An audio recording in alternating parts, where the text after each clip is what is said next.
Hello everyone. आज करने वाले हैं हम अपनी सीटेट जुलाई 2024 का पेपर। ऑलरेडी हम जो है इसके 20 क्वेश्चंस कर चुके हैं और इस क्लास में हम लास्ट के 10 क्वेश्चंस जो हैं करेंगे। ठीक है, साइंस पेडागॉजी हम यहाँ पे कर रहे हैं।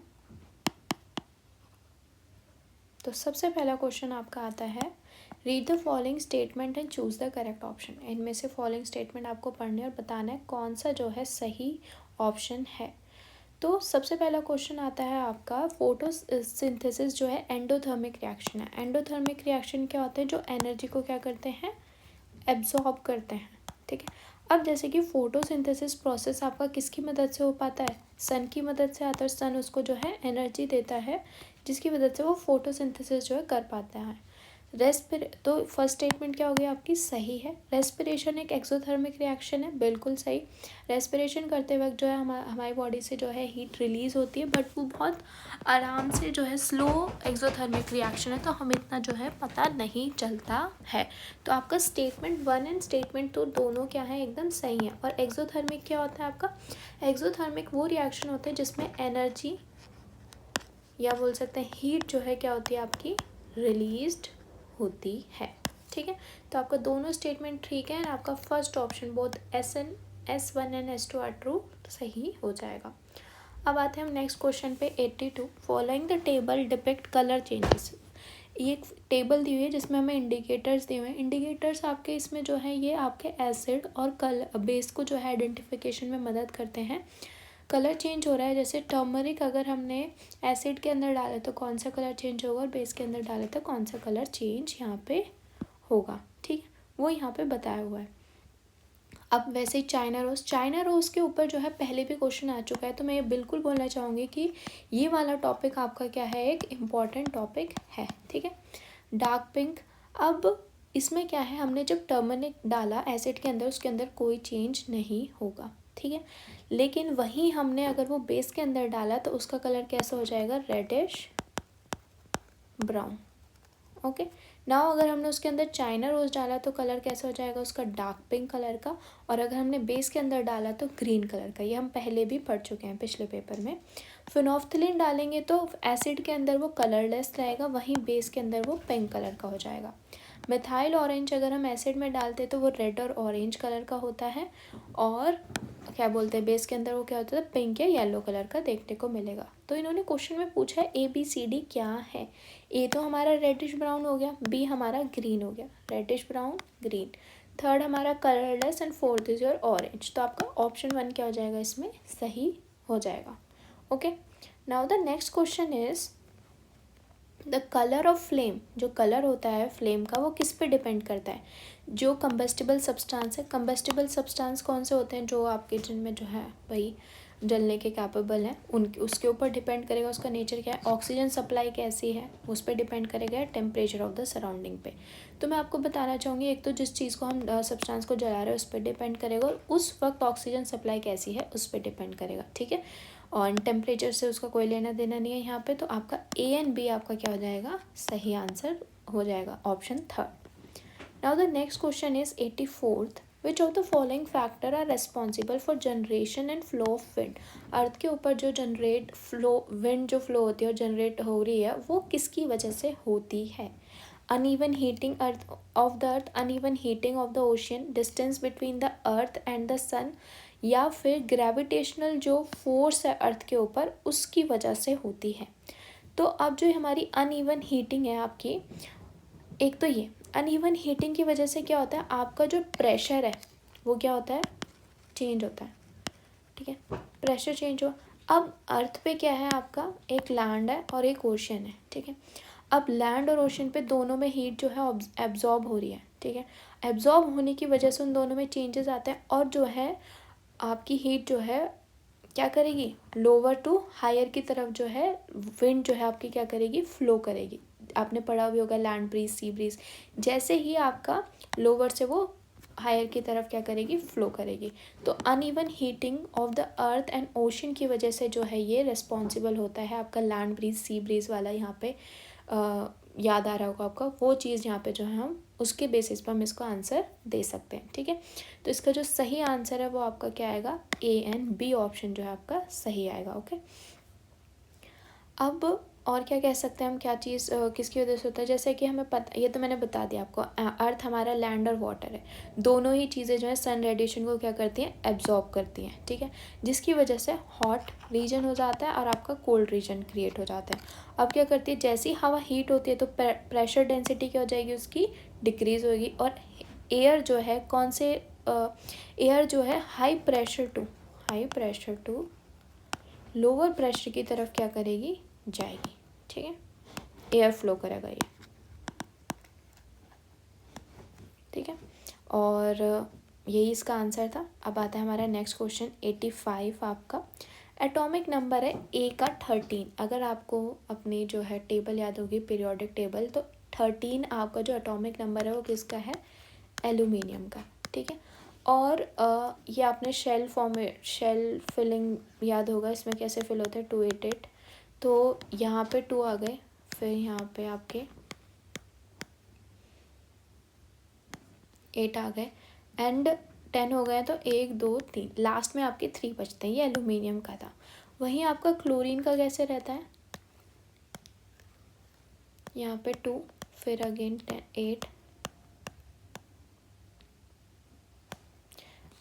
10 हो गए, अब 7 इसके लास्ट शेल में। क्लोरीन की वैलेंसी क्या है आपकी, 1 है, वहीं एल्यूमिनियम की वैलेंसी क्या है आपकी, 3 है। 3 क्यों है, क्योंकि इसके लास्ट में 3 इलेक्ट्रॉन्स हैं, जो कि ज़्यादा आपके देखने होंगे कि हम ज़्यादा मजबूत नहीं होंगे, तो ये आसानी से इनको लूज़ कर सकता है। वहीं इसके 7 है, तो इसको कंप्लीट होने के लिए क्या चाहिए, स्ट्रॉन्ग बनने के लिए बस एक और चाहिए, तो इसकी वैलेंसी 1 है और एल्यूमिनियम की 3 है। तो आपका जो यहाँ पे बनेगा आपका, वो बनेगा कि ए हमारा 13 है, उसको कितने देने पड़ेंगे, हमें 3 देने हैं, ठीक है।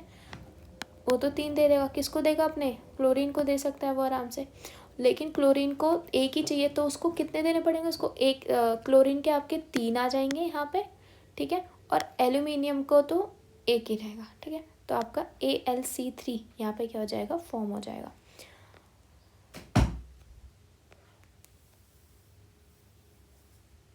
जैसे हमने बोला, उसने एल्यूमिनियम में ने क्या करा, 3 इलेक्ट्रॉन जो है लूज़ करे, जिसकी वजह से क्या बना, एल्यूमिनियम 3+। क्लोरीन ने एक ही लेना है, तो उस पर एक ही नेगेटिव साइन आएगा, उधार लिया है तो बेचारे पे नेगेटिव साइन आ जाएगा, लेकिन उसने दिए हैं तो वो तो महान है, तो उस पर 3 पॉजिटिव आ जाता है।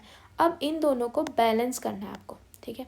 इसका 3 जो है इस पर आ जाता है और इसका नेगेटिव जो है इस पर आ जाता है, तो किसकी वजह से, एक तो एल्यूमिनियम का हो गया आपका, और क्लोरीन के कितने हो गए, 3, तो आपका जो AB3 था ना, उस पर क्या हो जाएगा, आपका टिक हो गया था यहाँ पे, AB3 आपका क्या हो गया, यहाँ पे टिक हो गया, okay. Now the next question is which of the following statement is not true regarding conduction of heat. Heat जो है उसके अंदर कंडक्ट करे, दैट मीन्स फ्लो करने के लिए कैपेबल है, तो आपको बताना है इसमें कौन सी ट्रू नहीं है। कंडक्शन जो है फास्टर होती है सॉलिड्स के अंदर as compare to liquid, okay, बिल्कुल सही है। 2 ऑब्जेक्ट हैं, वो एक दूसरे के कॉन्टैक्ट में होने चाहिए अगर हीट फ्लो होना है, बिल्कुल ठीक है। कंडक्शन जो है, कंडक्शन की बात करें यहाँ पे, कंडक्शन जो है टेक प्लेस नहीं करेगा गैसेस में, ओके, ऐसा तो कुछ नहीं है, पर जितने भी मटेरियल्स हैं वो क्या है, क्या नहीं करते हैं, अलाउ नहीं करते हैं हीट को फ्लो करने के लिए सेम वे में, हर मटेरियल के अंदर सेम तरीके से हीट जो है फ्लो नहीं होगी। ये वाली स्टेटमेंट भी क्या है, सही है। तो स्टेटमेंट गलत कौन सी आपकी, ये वाली, कि कंडक्शन जो है गैसेस में नहीं होता है, वो उनमें होता है। Now the next question is, एक ऑब्जेक्ट जो है फ्लोट कर रहा है 1/4 part of its volume outside the liquid, 1/4 उसका जो है बाहर है, तो अंदर कितना होगा उसका, 3/4, ठीक है। व्हेन पुट इन लिक्विड है, ए के अंदर डाला तो उसका 3/4 जो है अंदर है, 3/4 पार्ट जो है of its volume outside the liquid when put in liquid B. जब हमने उसके अंदर जो है, जब हमने उसको जो है उसका बी के अंदर डाला तो उसका 3/4 अंदर था, तो मतलब कि क्या हुआ, 1/4 उसका क्या है, 3/4 बाहर था, तो 1/4 क्या हुआ उसका, बाहर हुआ। विच ऑफ द फॉलोइंग स्टेटमेंट जो है ठीक है। अब 3/4 तो अंदर जा रहा था ए वाले में, और इसमें सिर्फ 1/4 जा रहा है, तो इसका मतलब क्या होगा, कौन सा लिक्विड डेंसर होगा, बाहरी होगा, जिसके अंदर वो जो है कम जा पा रहा है, ठीक है।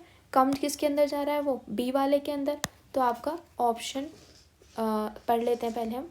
डेंसिटी जो है लिक्विड ए की जो है वो ज़्यादा है as compare to density of liquid B, दोनों लिक्विड की सेम डेंसिटी है, डेंसिटी ऑफ लिक्विड बी जिसके अंदर वो कम जा रहा है उसकी डेंसिटी क्या होगी, ज़्यादा होगी, और जिसके अंदर वो आसानी से जा पा रहा है, 3/4 उसका पार्ट अंदर है, तो उसकी कम होगी। ठीक है, तो आपकी बी की ज़्यादा है और ए की क्या है, कम है, तो आपका ऑप्शन थर्ड क्या हो जाएगा, यहाँ पे टिक हो जाएगा। Okay, now the next question is, Sunita ने जो है पीस ऑफ पोटेशियम मेटल जो है बीकर के अंदर डाल दिया, ठंडे पानी के अंदर। उसने कुछ ऑब्जर्वेशन करी और आपको बताना कौन सी सही नहीं होगी। पोटेशियम जैसे ही पानी के अंदर डाला वॉयलेंटली, मतलब बहुत एकदम रिएक्टिव जो है रिएक्शन होएगा, बिल्कुल सही है। एंडोथर्मिक रिएक्शन होगा, एकदम रिएक्टिव होता है वो ना, हीट बहुत ज़्यादा रिलीज़ करेगा, और हीट रिलीज़ कर रहा है तो हमने अभी पढ़ा था हीट रिलीज़ करने वाले को हम क्या बोलते हैं, एक्सोथर्मिक रिएक्शन। तो आपका एंडोथर्मिक तो ये नहीं होगा। हाइड्रोजन गैस उसमें इवॉल्व होती है, यस। और पॉप साउंड वहाँ पे सुना जाएगा, जब भी कहीं किसी केमिकल में हाइड्रोजन गैस अगर निकल रही है तो वहाँ पे पॉपिंग साउंड आपको सुनने को डेफिनेटली क्या है, मिलेगी। तो कौन सी स्टेटमेंट इसमें रॉन्ग है, एंडोथर्मिक रिएक्शन वाली। Okay, now the next question is 89th, जिसमें क्या लिखा है कि तो पर्पस जो है डाइवर्जेंट क्वेश्चंस का, डाइवर्जेंट क्वेश्चन क्या होता है, बहुत सारे क्वेश्चंस पूछना और जो है इससे क्या है अन टॉपिक पे फिर रिलेट करना उनको, तो इससे जो है क्रिटिकल थिंकिंग जो उनकी बढ़ती है। बिल्कुल, डिसर्न बिटवीन स्टूडेंट, बच्चों के अंदर जो है डिसर्न क्या करना, लेके आना, कम्युनिकेशन को डेवलप करना। बिल्कुल, बट क्या बोलते हैं, गिफ्टेड जो चिल्ड्रंस हैं उनको आइडेंटिफाई करने में मदद मिलती है।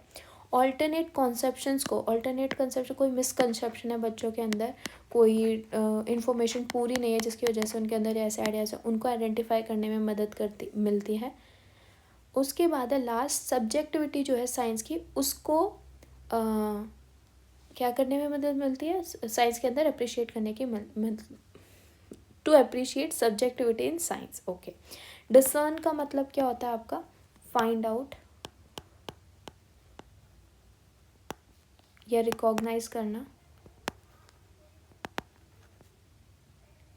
ठीक है, और बच्चों को नोटिस करना। तो डाइवर्जेंट क्वेश्चंस में साइंस क्लासरूम में क्या चीज़ हेल्पफुल रहेगी, अब क्रिटिकल थिंकिंग तो एक तो हेल्पफुल रहेगी कि बच्चों के अंदर क्रिटिकल थिंकिंग क्या हो रही है, प्रमोट हो रही है। ठीक है, नाउ फिर डिसर्न, बच्चों को आइडेंटिफिकेशन करना, उन दोनों के बीच में डिफरेंस करना है, क्या रिकॉग्नाइज करना, पहचानना कि क्या कमी है क्या सही है, कम्युनिकेशन डेवलप करने में मदद करती है हमारा, या फिर ऑल्टरनेट कंसेप्शन। तो डाइवर्जेंट क्वेश्चन से क्या हमारा होता है, एक तो critical thinking to discern between students. ठीक है, एंड फिर आपका आएगा गिफ्टेड स्टूडेंट आइडेंटिफाई करने में, और ऑल्टरनेट कॉन्सेप्शन जो है बच्चों के अंदर उनको आइडेंटिफाई करने में। आपका ऑप्शन 1 क्या हो जाएगा, इसका सही हो जाएगा। Okay, now the last question of this class is this, आपके मिरर पे क्वेश्चन है। मिरर कॉन्सेप्ट जो है आपका, वो भी आपका एक इम्पॉर्टेंट टॉपिक है सीटेट के अंदर। ठीक है, मतलब एक क्वेश्चन तो आ जाता है आपके पेपर के अंदर। ठीक है, अब इसमें क्या है, अगर आपकी इमेज वर्चुअल एंड इरेक्ट और सेम है ऑब्जेक्ट के जैसे ही, तो वो आपका प्लेन मिरर है। वर्चुअल एंड इरेक्ट, वर्चुअल का मतलब क्या होता है, not real.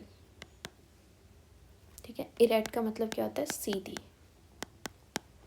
Real and inverted, सही, इन्वर्टेड मतलब उल्टी, और सेम होएगी आपका कॉनकेव मिरर है।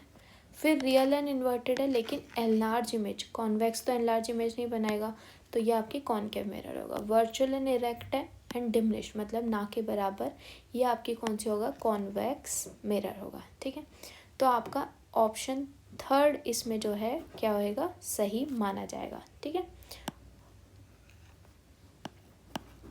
आज की क्लास आपकी यहीं ख़त्म होती है। कोई भी कन्फ्यूजन हो प्लीज़ आप कमेंट्स में पूछ सकते हैं। क्लास पसंद आई तो प्लीज़ लाइक ज़रूर करें, और पहली बार देख रहे हैं तो सब्सक्राइब करना ना भूलें। धन्यवाद, बाय बाय।